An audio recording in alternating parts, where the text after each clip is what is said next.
Glorificamos a Dios por esta oportunidad que nos concede de emprender un nuevo viaje en las páginas bíblicas. Entraremos entonces a acompañar al sacerdote Esdras con esta gran misión que el Señor le encomendó. Nos presentamos a Dios en oración. Bendito Padre Celestial, Dios de eterna bondad, de rica y de abundantes misericordias. Delante de tu divina presencia estamos, oh Dios. Te adoramos y te exaltamos, porque solo tú eres digno de toda honra y de toda gloria. Señor, ¿a quién iremos si solamente en ti hay palabras de vida eterna, Señor? Concédenos la oportunidad de caminar asidos de tu mano buena. Perdona nuestros pecados, faltas, errores cometidos, Señor, pues tu palabra nos revela que delante de ti no hay hombre que no peque. Señor, pecamos en pensamientos que no son agradables a ti, porque a ti nada te podemos ocultar, Señor, aun nuestros suspiros tú los conoces. Pecamos en palabras, Señor, palabras torpes que ofenden tu espíritu de gracia y tu obra de creación también, Señor, en acciones, Señor, que no son de un siervo de Dios. Perdónanos y ayúdanos a ser mejores cada día, Padre bueno.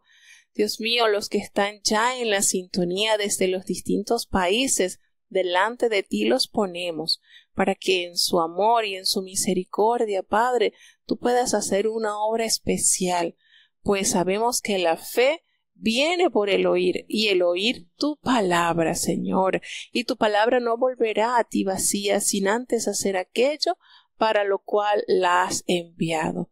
Bendice cada hogar, Señor, te presentamos cada niño, cada joven, cada anciano, Señor, los matrimonios, las familias, Señor, que están conectadas, que desean, que necesitan palabras del cielo. Ayúdale, Señor, ten misericordia, Dios mío, de manera especial. Te presentamos los enfermos por los cuales están orando. Tú los conoces, Señor. La hermana Ana en el hospital, la hermana Nelly que fue operada, Señor. Te presentamos tantos hermanos que han pedido que se ore, y sabemos que cuando dos en la tierra se ponen de acuerdo para pedirte algo, tú desde los cielos oirás, Señor. Y qué lindo es saber que tu habitación celestial es abierta para escuchar el ruego de tu pueblo unido, Señor. Ayúdanos a creer en ti y a confiar en tus promesas, que son fieles y son eternas.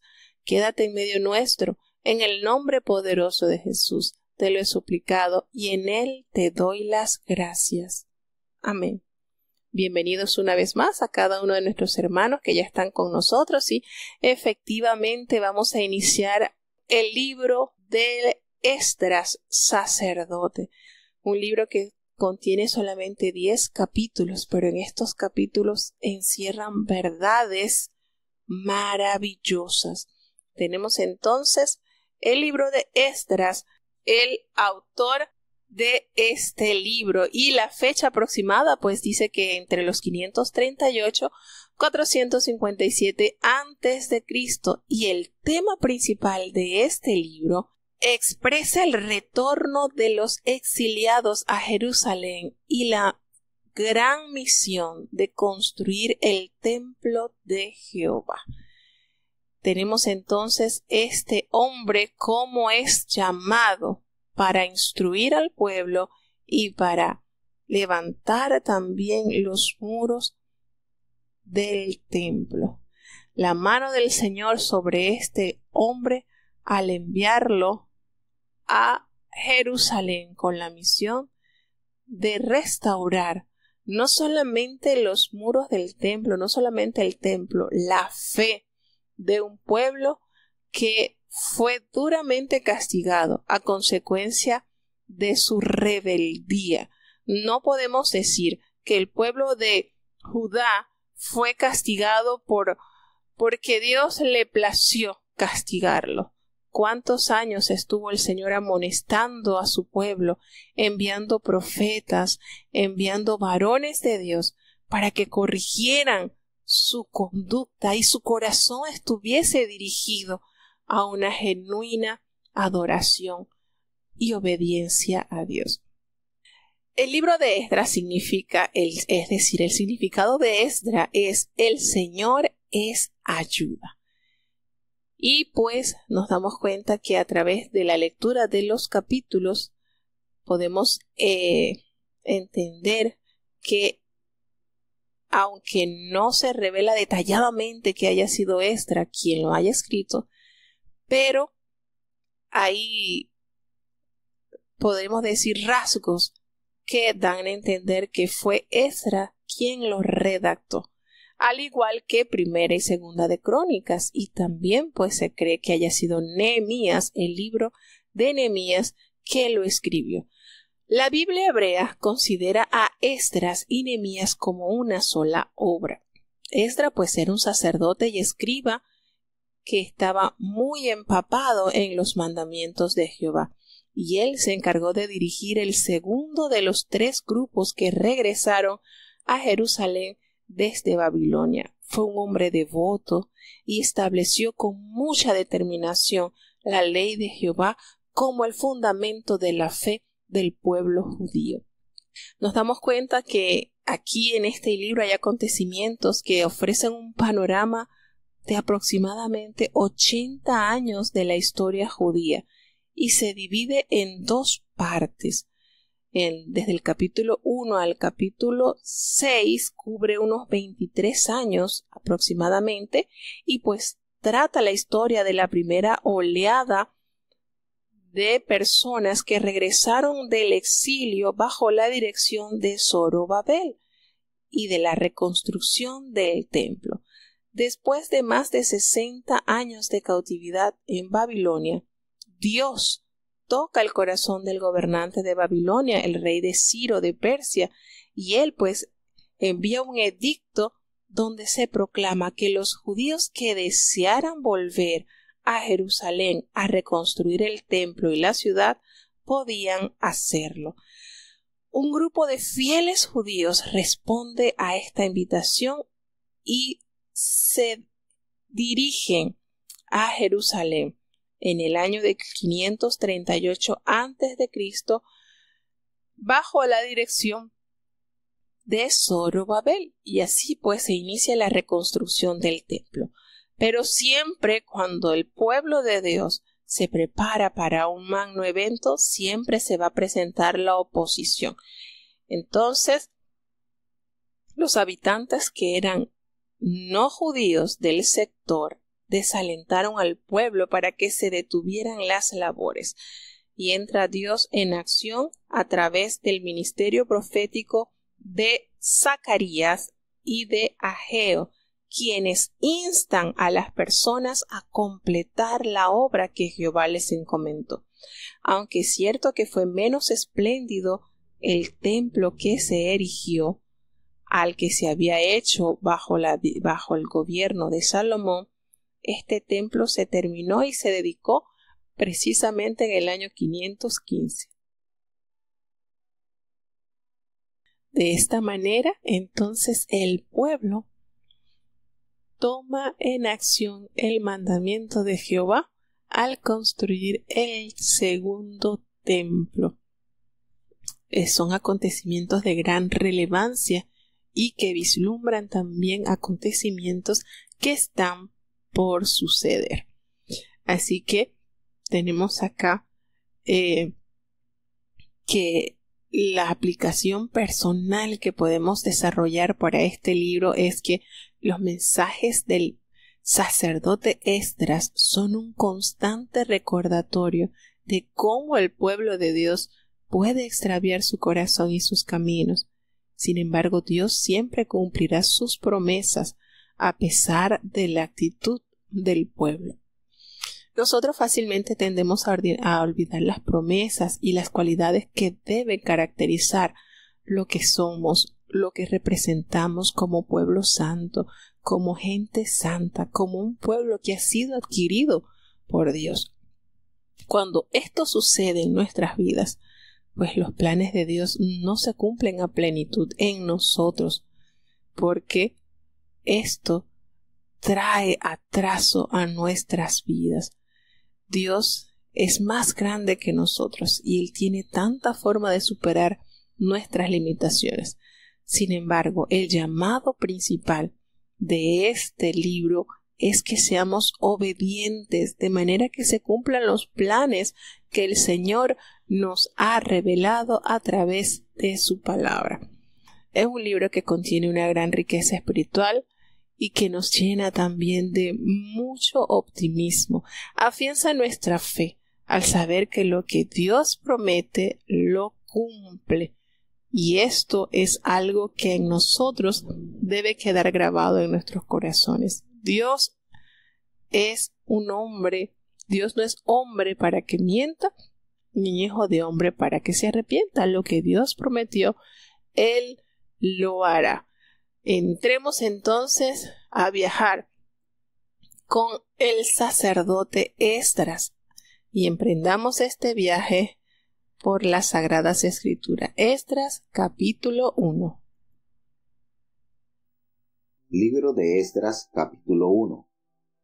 Y en el primer año de Ciro, rey de Persia, para que se cumpliese la palabra de Jehová por boca de Jeremías, excitó Jehová el espíritu de Ciro, rey de Persia, el cual hizo pasar pregón por todo su reino, y también por escrito diciendo: Así ha dicho Ciro, rey de Persia: Jehová, Dios de los cielos, me ha dado todos los reinos de la tierra, y me ha mandado que le edifique casa en Jerusalén, que está en Judá. ¿Quién hay entre vosotros de todo su pueblo? Sea Dios con él, y suba a Jerusalén, que está en Judá, y edifique la casa a Jehová, Dios de Israel. Él es el Dios, la cual está en Jerusalén. Y a cualquiera que hubiere quedado de todos los lugares donde peregrinare, los hombres de su lugar le ayuden con plata y oro y hacienda y con bestias, con dones voluntarios para la casa de Dios, la cual está en Jerusalén. Entonces se levantaron los cabezas de las familias de Judá y de Benjamín, y los sacerdotes y levitas, todos aquellos cuyo espíritu despertó Dios, para subir a edificar la casa de Jehová, la cual está en Jerusalén. Y todos los que estaban en sus alrededores confortaron las manos de ellos con vasos de plata y de oro, con haciendas y bestias, y con cosas preciosas, a más de lo que se ofreció voluntariamente. Y el rey Ciro sacó los vasos de la casa de Jehová, que Nabucodonosor había traspasado de Jerusalén y puesto en la casa de sus dioses. Sacólos pues Ciro, rey de Persia, por mano de Mitrídates, tesorero, el cual los dio por cuenta a Sesbassar, príncipe de Judá. Y esta es la cuenta de ellos: 30 tazones de oro, 1000 tazones de plata, 29 cuchillos, 30 tazas de oro, 410 otras tazas de plata, y 1000 otros vasos. Todos los vasos de oro y de plata, 5400. Todos los hizo llevar Sesbassar con los que subieron del cautiverio de Babilonia a Jerusalén. Bueno, aquí notamos ya cómo pasan los años de cautividad. Tantos profetas fueron enviados al reino de Judá y al reino de Israel, a diferencia que el reino del norte, que fue arrasado por los asirios, no regresa como tal. Ellos se mezclan, ahí se diluye la genealogía o todas esas personas que fueron llevadas en cautiverio. Sin embargo, el Señor cumple fielmente su promesa cuando permite un remanente que perduró. Estos años de exilio prepararon al pueblo. Fue un proceso de formación hacia el pueblo. Dios lo permite como consecuencia de su desvarío espiritual. No cimentaron su fe en Jehová, a pesar que el Señor siempre los amonestaba por medio de las de los instrumentos del Señor, profetas, mensajeros, manifestaciones claras que Jehová les presentó a su pueblo, y aún así permanecieron en la desobediencia. Y esto es un tema bastante triste, pero es real y podemos decir que no está lejos de nuestra actualidad. En la actualidad podemos decir que la tecnología ha permitido también que mucho conocimiento se esparza, y pues la palabra de Dios no ha sido la excepción. Para nosotros los seres humanos es más fácil evadir nuestra responsabilidad, nuestro compromiso con nuestro Creador, que afrontarlo, asumirlo y cumplirlo con devoción. Entonces, hay situaciones que en nuestra vida se presentan, y hablaba con un hermano sobre eso. Le decía, es que a los seres humanos nos atrae la oposición, lo contrario. Usted quiere comprobarlo, dígale a un niño, no toque eso. Pareciera que le estuviese diciendo, vaya y toque eso.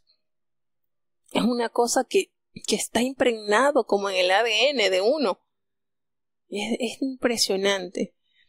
Aquí el pueblo, entonces, el Señor en su amor y en su misericordia nos detalla que entra el rey Ciro, rey de Persia, para que se cumpliese la palabra de Jehová por boca de Jeremías. Cuando nosotros comencemos a viajar con Jeremías en su libro, vamos a notar que esto que se está narrando en el libro de Esdras, Jeremías lo había hablado porque el Señor se lo había comunicado. Jeremías estuvo activo como profeta en los años de avivamiento del rey Josías.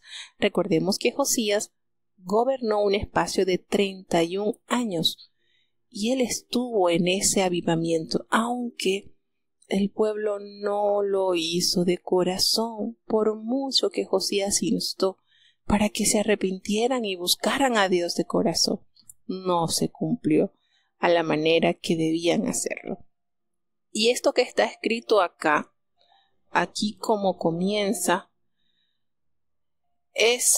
son los capítulos con que terminan Segunda de Crónicas, el capítulo 36, versículos 22 y 23.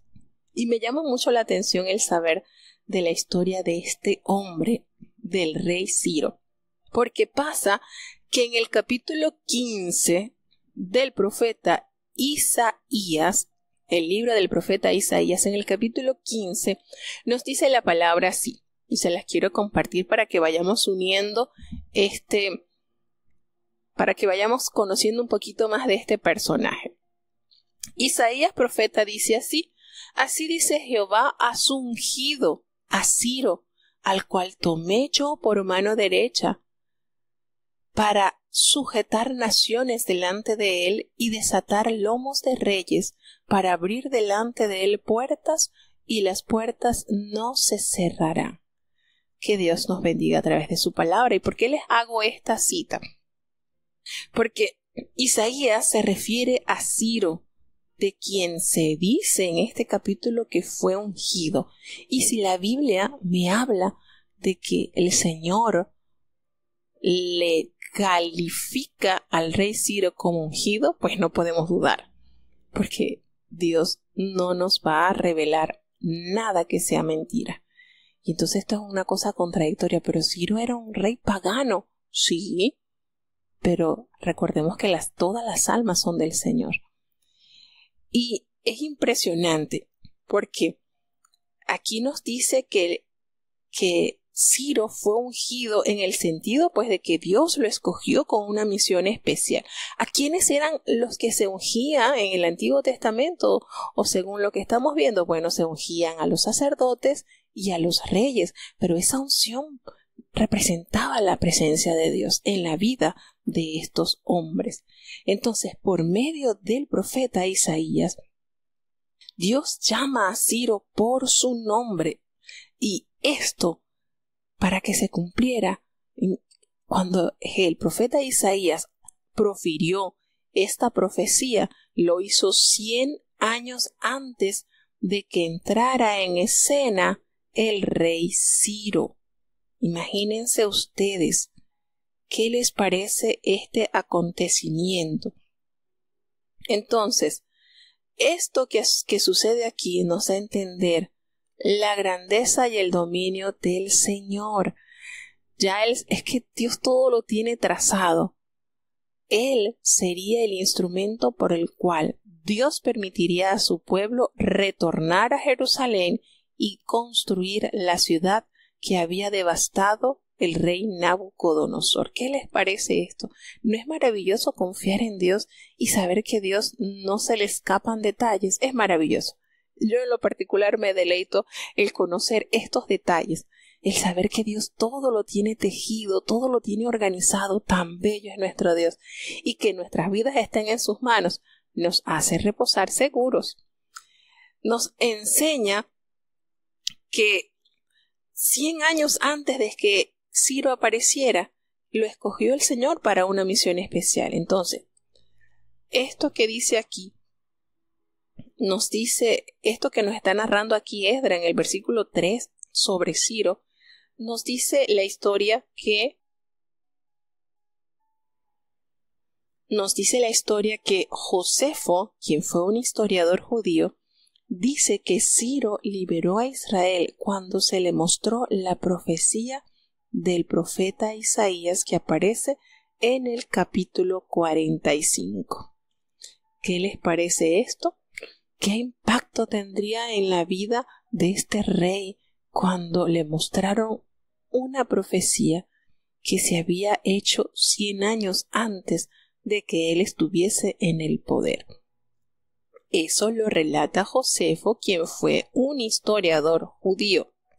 Entonces, algunos especialistas, ustedes saben que siempre vamos a tener gente que trate de opacar la verdad de Dios. Algunos especialistas modernos pues rechazan la autoría de que haya sido Isaías el que haya escrito esta profecía, pues argumentando que la predicción sobre Ciro, pues en la que se menciona su nombre, constituye una cosa imposible, que esto es imposible que se haya dado. Pues ellos creen que en el carácter sobrenatural de la profecía, los que creemos en el carácter sobrenatural de la profecía y la inspiración divina de la Escritura, no nos extrañan estas cosas, ninguna predicción profética. ¿Saben por qué? Porque Dios es el que muda los tiempos, el que pone y quita reyes, y todo está bajo su dominio. ¿No es maravilloso nuestro Dios? Cuando usted comienza a ver estos detalles y empieza a ver cómo esto pudo pasar, así de perfecto es nuestro Señor. Entra este rey y hace el llamado entonces para que cualquiera que quisiera regresar a la tierra de Judá lo pudiera hacer. Y no solamente esto, sino es algo tremendo como este hombre es usado por Dios y envían sobre el pueblo ayuda con plata, oros, bienes y ganados. Entonces, nos dice que se levantaron los jefes de la casa paterna de Judá y de Benjamín y los sacerdotes y levitas que estaban allí, todos estos como espíritu que Dios despertó en ellos para subir a edificar la casa de Jehová, la que estaba en Jerusalén. Cuando entra en acción el Espíritu de Dios y despierta ese sentir, es algo, hermano, sobrenatural que solamente los hijos de Dios podemos entender. No es con la capacidad humana, es con el Espíritu de Dios que los hará trabajar, que los hará emprender este proyecto a lo cual el Señor los ha invitado. Y el rey dice que todos los que estaban alrededor salieron para ayudar con los que emprendieron su viaje. Les suplieron de plata y oro y con bienes y con cosas preciosas, además de todo lo que la gente ofreció voluntariamente. Y aparte, el rey Ciro sacó los utensilios de la casa de Jehová que Nabucodonosor había sacado de Jerusalén. Miren esto, estos utensilios habían sido transportados Y qué fiel es su palabra cuando el Señor permite que todos estos utensilios que habían sido santificados para la casa de Jehová, después de 7 décadas, retornen a su lugar del cual el Señor los había dejado para uso santo. Lo sacó, el rey Ciro saca todo esto por mano de Mitridates, quien fue tesorero, y lo dio por cuenta a Sesbazar, quien era príncipe de Judá. Miren cómo él se desprendió de todo esto y entendió que eso debía estar en el lugar de donde salió.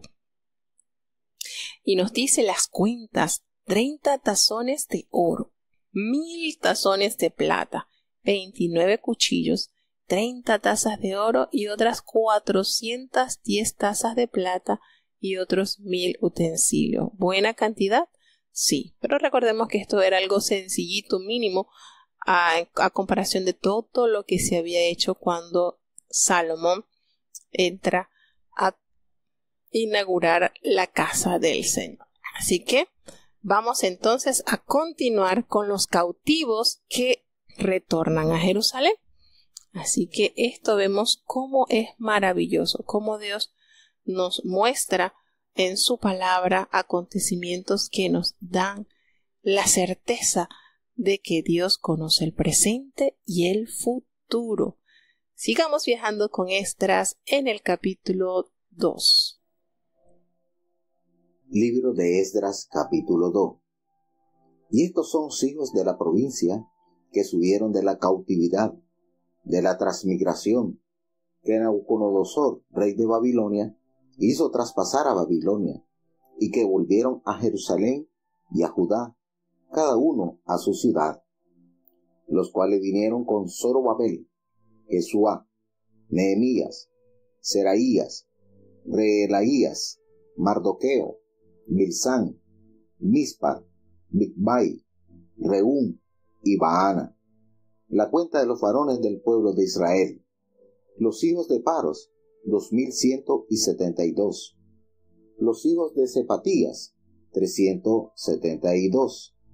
Los hijos de Ara, 775. Los hijos de Pahat Moab, de los hijos de Josué y de Joab, 2812. Los hijos de Elán, 1254. Los hijos de Satú, 945. Los hijos de Sakai, 760. Los hijos de Bani, 642. Los hijos de Bebai, 623. Los hijos de Hasgaz, 1222. Los hijos de Adonicán, 666. Los hijos de Bigvai, 2056. Los hijos de Adín, 454. Los hijos de Ater, de Ezequías, 98. Los hijos de Besais, 323. Los hijos de Jora, 112. Los hijos de Hasum, 223. Los hijos de Gibar, 95. Los hijos de Betelén, 123. Los varones de Netopa, 56. Los varones de Anatot, 128. Los hijos de Asemebet, 42. Los hijos de Xirak Jearim, Sevira y Beerot, 743. Los hijos de Rama y Gabaa, 621. Los varones de Micmas, 122. Los varones de Betel y Jai, 223. Los hijos de Nebo, 52. Los hijos de Macbis, 156. Los hijos del otro Elam, 1254. Los hijos de Harim, 320. Los hijos de Lod, Hadid y Ono, 725. Los hijos de Jericó, 345. Los hijos de Senaá, 3630. Los sacerdotes, los hijos de Jedaía, de la casa de Jesuá, 973. Los hijos de Immer, 1052. Los hijos de Pasur, 1247. Los hijos de Harim, 1017. Los levitas, los hijos de Suá y de Cadmiel, de los hijos de Odobías, 74. Los cantores, los hijos de Asap, 128. Los hijos de los porteros, los hijos de Salum, los hijos de Ater, los hijos de Talmón, los hijos de Acub, los hijos de Atita, los hijos de Sobai, en todos 139. Los netineos, los hijos de Sia, los hijos de Jasupa, los hijos de Tabao, los hijos de Queros, los hijos de Siaa, los hijos de Padón, los hijos de Levana, los hijos de Hagaba, los hijos de Acub, los hijos de Agab, los hijos de Sanlai, los hijos de Anán, los hijos de Gidel, los hijos de Gaer, los hijos de Reaía, los hijos de Resín, los hijos de Necoda, los hijos de Gazán, los hijos de Usa, los hijos de Pasea, los hijos de Besai, los hijos de Asena, los hijos de Meunim, los hijos de Netzumim, los hijos de Bakbuk, los hijos de Acusa, los hijos de Harur, los hijos de Baslut, los hijos de Meida, los hijos de Harsa, los hijos de Barcos, los hijos de Sisera, los hijos de Tema, los hijos de Neseía, los hijos de Atipa, los hijos de los siervos de Salomón, los hijos de Sotai, los hijos de Soperet, los hijos de Peruda, los hijos de Jaala, los hijos de Darcón, los hijos de Gidel, los hijos de Sepatías, los hijos de Jatil, los hijos de Okeret Hasebaí, los hijos de Ami, todos los netineos e hijos de los siervos de Salomón, 392. Y estos fueron los que subieron de Tel Mela, Tel Arsa, Cherub, Adán e Immer, los cuales no pudieron mostrar la casa de sus padres, ni su linaje, si eran de Israel. Los hijos de Delaía, los hijos de Tobías, los hijos de Necoda, 652. Y de los hijos de los sacerdotes, los hijos de Abía, los hijos de Cos, los hijos de Barziai, el cual tomó mujer de las hijas de Barziai, Galaadita, y fue llamado del nombre de ellas. Estos buscaron sus registros de genealogías, y no fue hallado, y fueron echados del sacerdocio. Y el Tirsata les dijo que no comiesen de las cosas más santas, hasta que hubiese sacerdote con Urim y Tumim. Toda la congregación, unida como un solo hombre, era de 42,360, sin sus siervos y siervas, los cuales eran 7,337, y tenían 200 cantores y cantoras. Sus caballos eran 736, sus mulos 245, sus camellos 435, asnos 6,720. Y algunos de los cabezas de los padres, cuando vinieron a la casa de Jehová, la cual estaba en Jerusalén, ofrecieron voluntariamente para la casa de Dios, para levantarla en su asiento. Según sus fuerzas dieron al tesorero de la obra 61,000 dracmas de oro, y 5,000 libras de plata, y 100 túnicas sacerdotales. Y habitaron los sacerdotes, y los levitas, y los del pueblo, y los cantores, y los porteros, y los netineos en sus ciudades, y todo Israel en sus ciudades. Bueno, y aunque parece un poquito así como que no le tiene mucho sentido el leer tantos nombres y tanta genealogía y todo esto, cuán importante es. Realmente tiene gran relevancia, porque si usted ha podido notar, Dios es un Dios de orden, todo lo tiene organizado. Aún la palabra de Dios nos revela que hay un libro donde están anotados todos los nombres de los redimidos. Y también hay otros libros. Y esto, de verdad que este capítulo nos da varios detalles muy importantes. Porque aquí nos dicen, comienza el capítulo cuando dice los hijos de la provincia que subieron del cautiverio de aquellos que Nabucodonosor, el rey de Babilonia, había llevado cautivos a Babilonia y que volvieron a Jerusalén y a Judá, cada uno a su ciudad. Es decir, si bien es cierto que tuvo que haber nacido mucha generación relevo allá, porque estamos hablando de 70 años, pero también muchos que fueron llevados siendo niños pudieron regresar, ya claro, mayores, por supuesto que mayores.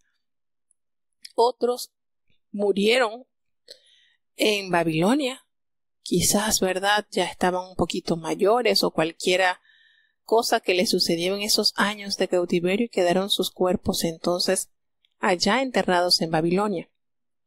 Sin embargo, hubo una buena cantidad de los que salieron al exilio, de los que fueron llevados, de los que fueron transportados por Babilonia, por el rey de Babilonia, y pudieron volver después de tantos años de haber estado soñando con regresar a la tierra que los había visto nacer.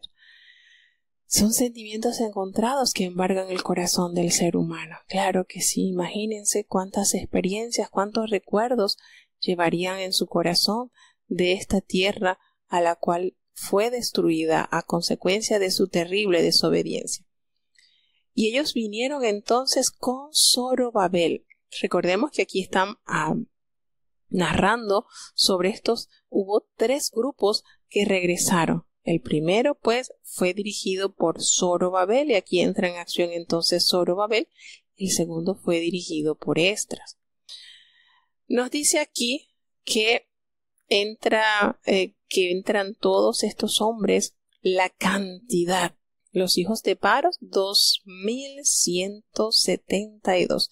Y así va siendo un registro meticuloso de todo el personal que sale con el fin y el propósito de dignificar esa tierra que había sido destruida, asolada, porque la palabra de Dios nos dice que la tierra reposó sus sábados, es decir, 7 días que simbolizan el sábado, pero 70 años que la tierra entonces descansó de cuánto pecado que allí se desarrolló. Aquí vemos los distintos, nos relata los distintas cabezas de familia y la cantidad de personas que entraron con ellos. Nos habla de los sirvientes del templo, que viene siendo el rango más bajo entre el personal que labora en el templo. Ellos ayudaban a los levitas en las labores domésticas. También nos menciona el Urim y el Tumim, que eran los instrumentos sagrados que se utilizaban para indagar sobre la voluntad de Dios. Nos revela también de la donación entregada en dracmas, que recordemos que las dracmas son monedas griegas o persas. Y aquí en este capítulo 2 nos dice que hay un detalle que queremos compartir, que dice en el versículo 61 que de los hijos de los sacerdotes, los hijos de Abaía, los hijos de Cos y los hijos de Barzillai, el cual tomó mujer de las hijas de Barzillai Galadita y fue llamado por el nombre de ellas. Estos hombres buscaron su registro de genealogías y no fue hallado, y fueron excluidos del sacerdocio. Se dan cuenta que hay detalles importantes en este capítulo que, a pesar que uno diga, ay, pero es que hay puros nombres, pero es sumamente importante. Estos no fueron hallados y salen. Y entonces esto me hace referencia al versículo de Apocalipsis 20:15, cuando dice que el que no se halló escrito en el libro de la vida, pues fue lanzado al fuego. Más o menos estoy hablando analógicamente, haciendo una comparación. Pero miren esto, el no tener ese registro claro, no aparece tu nombre allí, pues tú no puedes ejercer entonces como sacerdote. Y nosotros en la actualidad, el pueblo de Dios, se le dice que ha sido llamado, como nos dice el apóstol Pedro. Recuerden ese hermoso versículo, ese hermoso versículo que nos describe de una manera preciosa a lo que Dios ha hecho en nosotros, a qué hemos sido llamados. Vamos a buscar ese versículo que me encanta del apóstol Pedro, como nos dice que nos revela que en la primera carta del apóstol Pedro, en el capítulo 2, versículo 9, dice: mas vosotros sois linaje escogido, real sacerdocio, gente santa, pueblo adquirido, para que anunciéis las virtudes de aquel que os ha llamado de las tinieblas a su luz admirable. Aquí estamos leyendo lo que aconteció con este pueblo una vez que retornaba a Jerusalén para realizar esa misión que el Señor les había encomendado. Y estos según ellos pensaban que eran sacerdotes, pero al buscar su genealogía y no hallarlos, pues ellos fueron excluidos de este privilegio. Y nosotros en la actualidad somos eso, real sacerdocio, pero debemos estar muy cuidadosos de que nuestros nombres estén inscritos en ese libro en el cual nosotros debemos procurar. Entonces, por eso le digo que hay detallitos que, aunque uno parezca insignificante, pero son relevantes, son importantes y muy aplicables a nuestra realidad. Bueno, y una vez que se descubre esto, el gobernador les dijo a ellos que no podían comer de las cosas santas, ya no se les podía suministrar de eso, porque debían esperar entonces que apareciesen los originales, los sacerdotes, que serían los que estaban con el permiso de usar el Urim y el Tumim, que dijimos que eran pues instrumentos sagrados que se utilizan para indagar, para conocer la voluntad de Dios. Entonces se nos habla aquí de que todos estos se fueron a construir.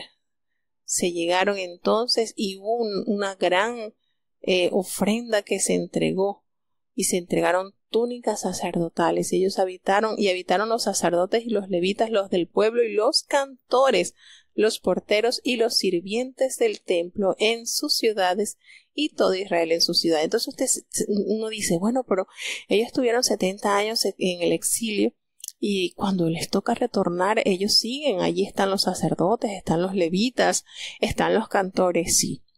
Y por eso decimos que la historia nos enseña que fue precisamente en el exilio donde ellos se vieron en la necesidad de construir lo que se conoce como sinagogas, que no son templos como tal, sino lugares donde ellos se reunían para estudiar la palabra de Dios y, a través de la ley de Jehová, mantener ellos su identidad como pueblo santo.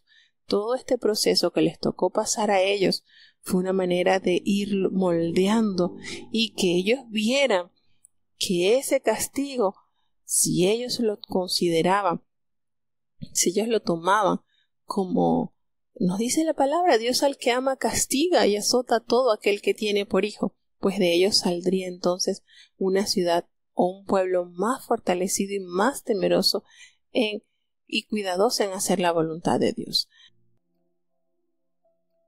Libro de Esdras, capítulo 3. Y llegado el mes séptimo, y a los hijos de Israel en las ciudades, juntóse el pueblo como un solo hombre en Jerusalén. Entonces se levantó Jesuá, hijo de Josadec, y sus hermanos, los sacerdotes, y Zorobabel, hijo de Sealtiel, y sus hermanos, y edificaron el altar del Dios de Israel, para ofrecer sobre él holocaustos, como está escrito en la ley de Moisés, varón de Dios. Y asentaron el altar sobre sus basas, bien que tenían miedo de los pueblos de las tierras, y ofrecieron sobre él holocaustos a Jehová, holocaustos a la mañana y a la tarde. Hicieron asimismo la solemnidad de las cabañas, como está escrito, y holocaustos cada día por cuenta, conforme al rito, cada cosa en su día. Y a más de esto, el holocausto continuo, y las nuevas lunas, y todas las fiestas santificadas de Jehová, y todo sacrificio espontáneo, toda ofrenda voluntaria a Jehová. Desde el primer día del mes séptimo comenzaron a ofrecer holocaustos a Jehová, mas el templo de Jehová no estaba aún fundado. Y dieron dinero a los carpinteros y oficiales, asimismo comida y bebida, y aceite a los sidonios y tirios, para que trajesen madera de cedro del Líbano a la mar de Jope, conforme a la voluntad de Ciro, rey de Persia, acerca de esto. Y en el año segundo de su venida a la casa de Dios en Jerusalén, en el mes segundo, comenzaron Zorobabel, hijo de Sealtiel, y Jesuá, hijo de Josadec, y los otros sus hermanos, los sacerdotes y los levitas, y todos los que habían venido de la cautividad a Jerusalén, y pusieron a los levitas de 20 años arriba para que tuviesen cargo de la obra de la casa de Jehová. Jesuá también, sus hijos y sus hermanos, Camiel y sus hijos, hijos de Judá, como un solo hombre, asistían para dar priesa a los que hacían la obra en la casa de Dios, los hijos de Enadad, sus hijos y sus hermanos levitas. Y cuando los albañiles del templo de Jehová echaban los cimientos, pusieron a los sacerdotes vestidos de sus ropas con trompetas, y a levitas, hijos de Asaph, con címbalos, para que alabasen a Jehová, según ordenanza de David, rey de Israel. Y cantaban, alabando y confesando a Jehová, y decían: porque es bueno, porque para siempre es su misericordia sobre Israel. Y todo el pueblo aclamaba con grande júbilo, alabando a Jehová, porque a la casa de Jehová se echaba el cimiento. Y muchos de los sacerdotes y de los levitas y de los cabezas de los padres, ancianos que habían visto la casa primera, viendo fundar esta casa, lloraban en alta voz, mientras muchos otros daban grandes gritos de alegría. Y no podían discernir el pueblo el clamor de los gritos de alegría, de la voz del lloro del pueblo, porque clamaba el pueblo con grande júbilo, y oíase el ruido hasta lejos. Bueno, ¿cuántos años estarían ellos soñando con ese día, verdad, de volver a su tierra? Wow, de verdad que es conmovedor esta condición que le tocó experimentar al pueblo judío, y cuántas cosas, verdad, se pudieron evitar. De verdad que cuando nosotros comencemos a entrar en las páginas del profeta Jeremías, nos daremos cuenta cómo Dios, tratando siempre con su pueblo, de guiarlo, de contender con él, de hacerle entender cuál es la voluntad de Jehová, es agradable y perfecta. Y cuando estas cosas nosotros las logramos entender, nosotros comprendemos que nuestra actitud puede ofender a Dios o agradarle a Dios de acuerdo a nuestra posición ante su voluntad. Una de las cosas que al ser humano más se le cuesta ofrendar a Dios es nuestra voluntad. Nos cuesta, de verdad que tendemos a tener esa habilidad de independizar, de hacer a nuestro juicio, nuestro proceder. Pero qué lindo es cuando nosotros nos convertimos en dependientes absolutos de Dios. Tenemos en este capítulo 3 bellezas y muchas riquezas, pues se restaura la adoración en Jerusalén. Cuando llega el mes séptimo, estando ya los hijos de Israel establecidos en la ciudad, allí se juntó todo el pueblo como un solo hombre. Y entonces se levantó este hombre, Yeshua, hijo de Josadac, y sus hermanos los sacerdotes, allí guiados por aquel líder Zorobabel, el hijo de Salatiel, y sus hermanos, y allí edificaron un altar a Jehová para ofrecer sobre este altar holocaustos a Jehová, tal cual se describe en el libro de Moisés, varón de Dios, como lo detalla el libro de la ley. Y allí pues colocaron el altar sobre su base, porque bueno, ellos tenían mucho miedo de los pueblos que estaban allí, y ofrecieron sobre él holocausto a Jehová por la mañana y por la tarde, lo que hacemos nosotros hoy como hora devocional, pero con su animalito. Y celebraron pues también las fiestas solemnes de los tabernáculos, así tal cual como aparece en la palabra de Jehová en el libro de Éxodo, como lo recuerda, así, por orden conforme al rito, cada cosa en su día. Es decir, estas fiestas solemnes de los tabernáculos pues se celebraban en otoño, y pues también se le conoce como la fiesta de las cabañas, porque en esa fiesta se conmemora las condiciones en que vivieron los israelitas durante su peregrinación por el desierto. Estando 40 años en el desierto, pues ellos estuvieron habitando en cabañas. Y fíjense cómo Dios procuró siempre que su pueblo recordara los acontecimientos que le hicieron estar dependiente de su Dios. Aquí entonces en este capítulo ellos celebran detalladamente tal cual se revela en la palabra estas fiestas, y comenzaron entonces a emprender la construcción del templo, los cimientos del templo para edificar la casa de Jehová, y le dieron dinero a los albañiles y a los carpinteros. También se preocuparon por la comida y la bebida, aceite a los sidonios y a los tirios para que trajesen madera de cedro sobre el Líbano por el mar de Jope, así pues como lo había hecho David también, que le había encargado a esta gente que trajese esa madera valiosa, y también Salomón.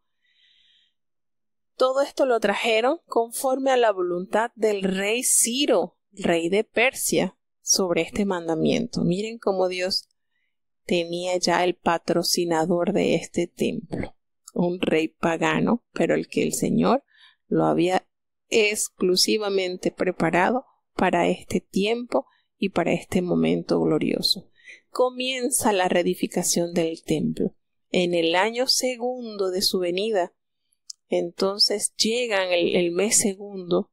El año segundo, el mes segundo, comenzó Zorobabel, comenzó todos estos sacerdotes y levitas, todos los que habían venido de la cautividad, y pusieron a los levitas de 20 años hacia arriba para que se activasen en la obra de Jehová, para que comenzaran a cumplir sus funciones.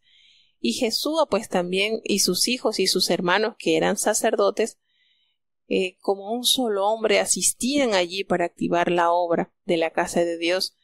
Y cuando los albañiles del templo de Jehová empezaron a echar los cimientos y pusieron a los sacerdotes con vestiduras y sus trompetas en la mano, y a los levitas, a los hijos de Asaf con címbalos, para que alabasen a Jehová según lo que había ordenado David, el rey de Israel. Y decían, alabando y dando gracias a Dios, porque Él es bueno, porque para siempre es su misericordia.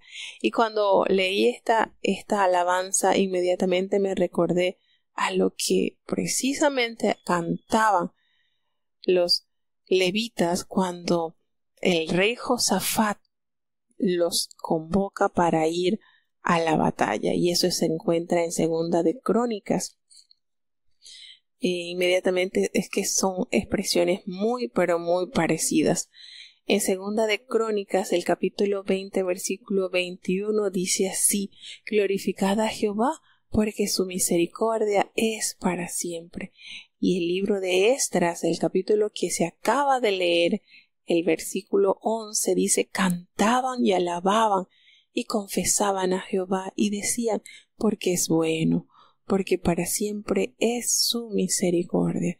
De esta manera pues el pueblo hacía notar su corazón agradecido, y lo manifestaba a través de estas alabanzas que exaltaban la grandeza de su Dios. Y comenzaron entonces a proclamar y alabar a Dios, y todo el pueblo estaba cantando con gran júbilo alabanzas a Jehová, porque se estaban echando los cimientos de la casa de Dios. Esto fue algo notorio Y tanto los sacerdotes como los levitas y los jefes de las casas paternas y los ancianos que habían visto la primera casa, aquella casa que fue quemada por Nabucodonosor, esta gente al ver los cimientos comenzaron a llorar en alta voz. Su dolor quizás se debía a que ellos habían contemplado la hermosura del templo que se había edificado por mano de Salomón, y pues esta que se estaba levantando en cuanto a materiales y en cuanto a belleza, pues era inferior. Ellos daban voces y habían otros que habían venido de allá, habían nacido en Babilonia. Ellos estaban contentos. Aquí había una mezcla de sentimientos. Aquí habían llanto de dolor y gritos de alegría. Aquí habían sentimientos encontrados. Uno, porque habían visto lo majestuoso que había sido ese templo, y otros se sentían tristes al ver que el que se estaba construyendo pues no lo iba a igualar. Y otros que nunca habían visto el templo, el solo hecho de saber que habían vuelto a la tierra de sus padres y que tendrían lugar para adorar a Jehová su Dios, eso les hacía llenar gozo en su corazón al comprender que ya el Señor había cumplido su promesa que había dado por boca del profeta Jeremías. Entonces hubo sentimientos encontrados, pero el mayor de todo era que Dios les había dado el cumplimiento, y de verdad que ellos, al leer la ley y al haberse dado cuenta de todos los pecados que había cometido Judá y cómo Dios lo había sancionado, lo había castigado, pero que había dicho en ese castigo que no los iba a raer del todo, sino que siempre guardaría un remanente. ¿Cómo se comprometería este pueblo al saber que ellos son parte de ese remanente que Dios permitió volver para honrar su nombre? Vuelvo y recuerdo, el pueblo de Israel es una evidencia clara, contundente de la existencia de Jehová de los ejércitos. Muchos pueblos más numerosos, más fuertes que ellos, son historia. Solamente quedan sus ruinas, solamente queda su arte, pero ya no existe. Mientras que este pueblo, que solamente entró en Egipto con un número de 70 personas, hoy en día es una nación sumamente poderosa. Y aparte de eso, lo que dijo Jesucristo, lo que le reveló Jesucristo a la mujer samaritana: la salud viene de los judíos. Y ahí está el pueblo. Permanece el pueblo de Israel como evidencia clara de nuestro amado Señor. Entonces, esto es para que meditemos y nos demos cuenta que Dios no es una mitología.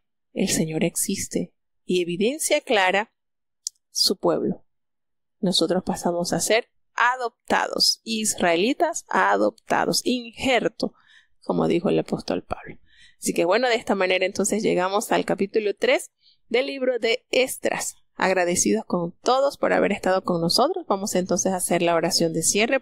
Oremos. Soberano Padre Celestial, Dios de amor, de inmensa misericordia, Señor, ¿cómo no hemos de adorarte? Creaste los cielos y la tierra y todo lo que en ellos hay, y lo diste a los hombres para que lo gobernaran, para que lo cuidasen, Señor. Cuán grande es tu nombre en toda la tierra, Señor. Gracias, Señor, por tu amor inefable, por tu cuidado, por tus misericordias que cada mañana se renuevan. Te amamos, Señor, y ayúdanos cada día a demostrar nuestro amor a través de nuestras vidas, rendidas en obediencia a ti. Perdona nuestros pecados, faltas y errores cometidos delante de ti, Señor. Ayúdanos, extiéndenos tu mano para que no nos ahoguemos en las dudas, en el pecado, que podamos contigo caminar, Señor, hasta la eternidad. Padre, te presentamos esta programación que ha sido culminada, pero que en cada oyente haya hecho impacto, porque tu palabra transforma, tu palabra consuela. Tu palabra regenera nuestras vidas. Bendice cada niño, cada joven, cada anciano. Señor, los enfermos delante de ti están. Oh Dios, ten misericordia, Padre, que en tu amor podamos esperar en tu misericordia, porque tu palabra nos revela que tú sanas todas nuestras dolencias, no algunas, Señor, todas. Ante ti, Señor, solamente a tu voz la enfermedad se disipa. Ayúdanos a confiar en ti, Señor. Permítenos que cada día podamos caminar contigo. Te pedimos por cada país que ha estado conectado, Señor.